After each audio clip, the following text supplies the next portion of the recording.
দর্শক, আমরা এখন রয়েছি ইসলামী ব্যাংক টাওয়ারের সামনে দিলখুশায়। এখন সন্ধ্যা ঘনিয়ে আসছে। আজকে সমস্ত দিন এই ইসলামী ব্যাংক টাওয়ারের সামনে গ্রাহকদের যে আন্দোলন হয়েছে, যে সমাবেশ হয়েছে, সেখানে পুলিশের সাথে দফায় দফায় ধাওয়া পাল্টা দেওয়া হয়েছে।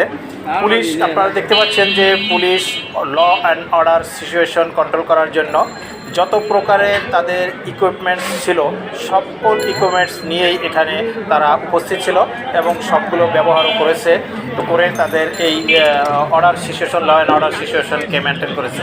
আমরা দেখতে পাচ্ছি যে এখানে দেখেন পিজন ভ্যান রয়েছে এবং রয়েছে এপিসি, যেটা আর্মার ভেহিকাল কার রয়েছে, জলকামান মারার জন্য যে গাড়ি, সেটিও এখানে রয়েছে।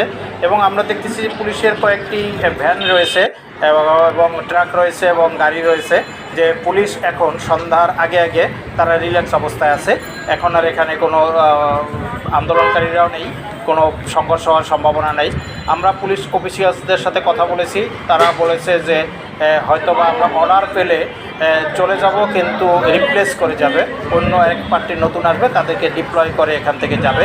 এবং সেরকম এখনও তো কোনো অর্ডার আসেনি, কিন্তু তারা রিল্যাক্স মুডে এখন বসে আছে, যার যা রেস্ট নিতেছে।